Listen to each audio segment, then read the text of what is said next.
avançando, meu aluno, eu digo para você, trouxe o conceito para você de autarquia e, na sequência, eu quero tratar, já desmembrando esse conceito, da forma de criação.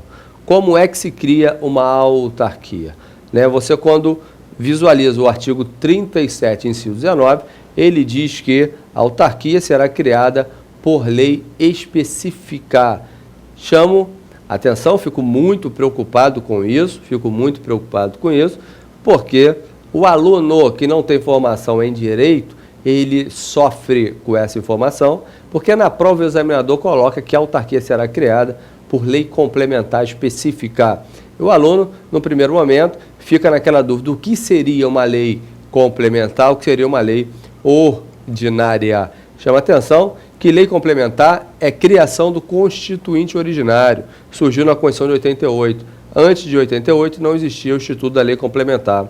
Uma lei é complementar porque ela complementa o conteúdo da Constituição.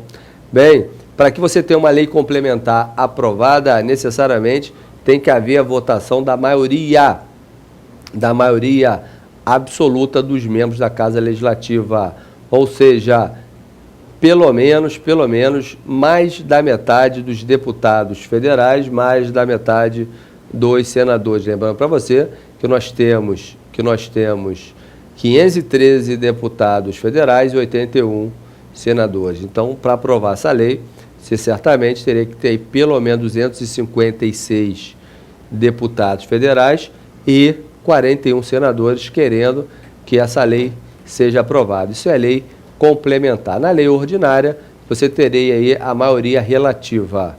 Tudo bem? Maioria relativa é mais da metade dos presentes, evidente, considerando que vai estar presente mais da metade dos existentes. Tudo bem? Então, seria aí necessário a maioria relativa para você aprovar uma lei ordinária. Processo extremamente mais fácil, tudo bem? Pelo menos você conseguiria aprovar com a metade dos membros que aprova uma lei complementar, você aprovaria uma lei ordinária. Dessa forma, você deve estar perguntando o seguinte: Leandro, mas quando ele não diz nada, a lei é ordinária ou é complementar? O direito é assim, né? Tudo que é regra não precisa estar escrito, não precisa estar expresso. Bem, como a regra é ser ordinária, né? Como a regra é ser ordinária a lei, se ele não diz nada, é uma lei ordinária específica, tudo bem? Então, você tem aí a forma de criação de uma autarquia por uma lei ordinária específica. Fico preocupado ainda quando em prova cai a forma de extinção. Olho para essa informação e vem na minha mente um princípio, né? Princípio do paralelismo das formas, princípio da simetria das formas administrativas. Você, para extinguir um ato, você só pode extingui-lo pela forma que você o criou. Então, note que você vai extinguir o ato pela forma que você o criou. Se você cria com lei específica, você extingue também por lei específica ordinária. Tudo bem? Tranquilo? Bem, eu coloco aqui para você, olha. Portanto, acompanhe na telinha aí, após a escritura em azul, né? Portanto, a criação de uma autarquia não será necessário o registro de seu ato constitutivo no cartório competente, né? É muito interessante esse comentário, porque o aluno pergunta assim: professor, em que momento a autarquia está criada?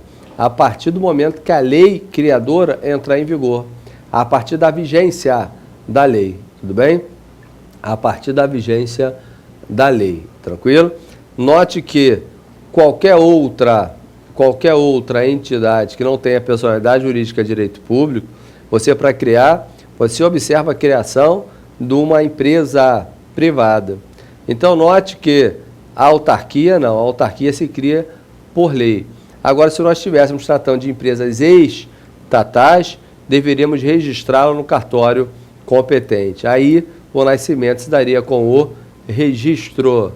Tranquilo? Bem, eu trago aqui para você a literalidade do artigo 37, inciso 19, reiterando para você que é sempre bom nós estarmos lendo a lei para desestressar. Tudo bem? Então, eu coloco lá, artigo 37, a administração pública direta e indireta de qualquer dos poderes da União, dos Estados Federal e dos municípios, obedecerá aos princípios da legalidade, impessoalidade, moralidade, publicidade e eficiência, e também ao seguinte. Então, note já nesse primeiro momento que essa forma de criação é para a União, Estado Federal e município, em todos os poderes, se os poderes criar entidades. Tranquilo? Então, para um poder judiciário criar uma autarquia, ele teria que obedecer essa norma. Poder judiciário no Estado obedece essa norma. Tudo bem? Poder legislativo no município obedece essa norma. E ali você tem o 37 de 19. Somente por lei específica poderá ser criada a autarquia e autorizada a instituição de empresa pública, sociedade de economia mista e fundação, cabendo a lei complementar, nesse último caso, definir as áreas de sua atuação. Olha que interessante. A autarquia por lei específica e autorizada a instituição de empresa pública. Essa autorização seria uma autorização legal específica. Aí você tem empresa pública, sociedade de economia mista e a fundação. E ele termina assim: a lei complementar, no último caso, vai definir as áreas de atuação da fundação. Tudo bem?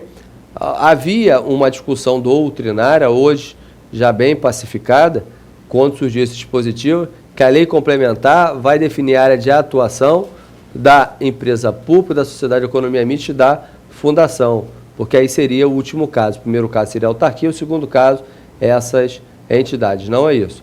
A lei complementar ela só define a área de atuação das fundações, ou seja, a fundação que vai ser criada por uma autorização legislativa, ela vai ser criada nos moldes de uma lei complementar, ou seja, tem que existir uma lei complementar dizendo que precisa-se de fundação para a área de saúde. Aí, a partir daí, o Poder Executivo se manifesta, monta um projeto de lei ou pede uma autorização legislativa para montar uma fundação para a área da saúde. O Poder Legislativo autoriza, o Executivo baixa um decreto, registra esse decreto, né, no cartório civil de pessoa jurídica, e aí você tem a fundação criada numa área definida numa lei complementar. Tudo bem? Tranquilo? Bem, o objeto da autarquia, né? Ali você tem que a autarquia vai desempenhar a atividade própria ou típica do Estado. Esse seria o objeto da autarquia. No primeiro momento, partindo para uma discussão, na sequência eu vou te dar a visão de Maria Silvia de Pietro, Diogo de Figueiredo, Moreira Neto, acerca da temática, mas já trazendo para você uma forma de reflexão. Quando eu digo assim, atividade própria ou típica do Estado, evidente que você consegue visualizar isso dentro de uma zona de certeza positiva e dentro de uma zona de certeza negativa, ou seja, o que é próprio ou típico do Estado e o que não é próprio e típico do Estado. Quando você visualiza, pensa no poder de polícia, por exemplo, você não tem dúvida que o Estado exerce o poder de polícia administrativa. Quando aquele agente de trânsito levanta o braço e todo mundo para, ali certamente para-se os veículos, porque ali há a presença do Estado. É uma atividade própria do Estado, o poder de polícia é uma atividade própria do Estado, tudo bem? Agora, isso seria dentro da zona de certeza positiva. Existe também uma zona de certeza negativa, ou seja, aquilo que você tem certeza que não é atividade própria do Estado, seria, por exemplo, a atividade econômica, né? O artigo 173 da Constituição diz para você que o Estado, em regra, não realiza atividade econômica. Essa ficou para o empresário, essa ficou para o particular, essa está sujeita a livre iniciativa, livre concorrência, é assim que se rege a iniciativa privada. O Estado, para intervir numa atividade econômica, somente se o interesse público gritar relevante interesse coletivo ou por imperativo de segurança nacional. Então você sabe que a autarquia não exerce nunca, jamais, a atividade econômica, porque está dentro de uma certeza negativa, ou seja, zona de certeza negativa. Agora, poder de polícia certamente o Estado exerce, nós temos até precedentes aí, jurisprudencial, mencionando que poder de polícia é atividade típica do Estado. Tudo bem? Chama atenção ainda para a zona de certeza positiva e para a zona de certeza negativa, quando você tem uma zona de incerteza, né? Ou seja, será que essa atividade é do Estado? Será que essa atividade não é própria do Estado? Bem, quem tem trabalhado isso de forma mais pesada, de forma mais clara, seria Diogo de Figueiredo e Maria Silva de Pietro, não de forma tão detalhada como o ilustre mestre Diogo de Figueiredo, mas também reproduz na sua obra que a atividade típica do Estado seria poder de polícia, serviço público estrito sensu, né? Ou seja, serviço público propriamente dito. Então você tem poder de polícia, serviço público seria. Você tem também intervenção na atividade econômica, intervenção na ordem social, e você teria atividade de fomento. Só para fugir um pouco dessa abstração total, vou te dar uma autarquia com exercendo poder de polícia. IBAMA é a autarquia federal que tem poder de polícia. Multa, por exemplo, por transgressão à lei ambiental. Exercendo o serviço público, fazendo manutenção de rodovia, você teria o DENIT, uma autarquia federal, Departamento Nacional de Infraestrutura e Transporte, né, exercendo aí o poder de polícia. Você também tem exercendo, o serviço público, né? Evidente que o DENIT tem poder de polícia, como toda autarquia tem, mas olhando para a sua atividade principal, que é a manutenção de rodovia, seria aí um serviço público. Você tem também, meu aluno, você teria também uma intervenção na atividade econômica feita por uma autarquia chamada Banco Central.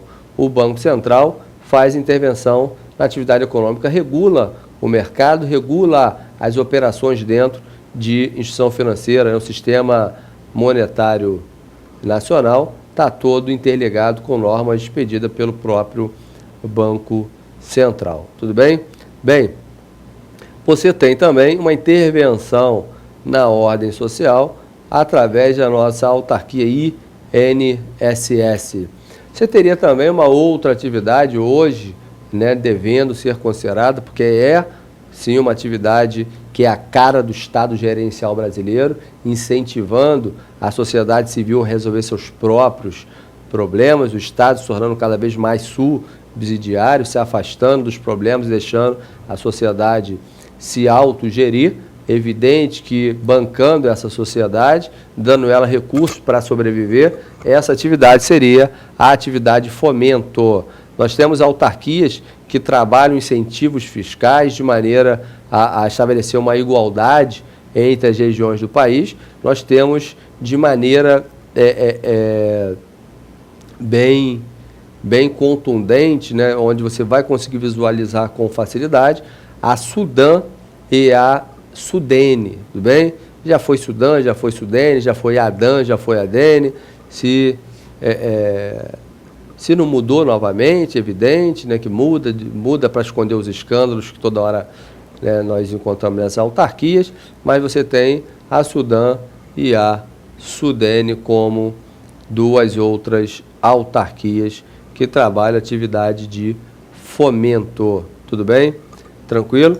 Então, avançando na temática, nós temos ainda, quanto ao tema objeto das autarquias, eu trago para você que o poder de polícia certamente está dentro. Eu trouxe o IBAMA, acompanhando na telinha aí, e eu coloco, olha, ninguém tem dúvida que o poder de polícia é uma atividade típica inerente ao Estado. E eu trago a discussão da ADIM, né, 1717, ação direta de inconstitucionalidade, 1717, confirmou que o poder de polícia ele não poderia ser passado a uma entidade com personalidade jurídica de direito privado.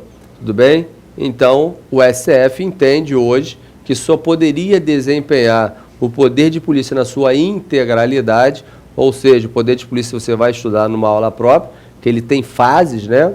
O poder de polícia tem a ordem, tem o consentimento, tem a fiscalização e tem a sanção, mas na sua integralidade, você só poderia ter uma entidade com personalidade jurídica de direito público. A gente encerra aqui, na próxima aula a gente continua avançando.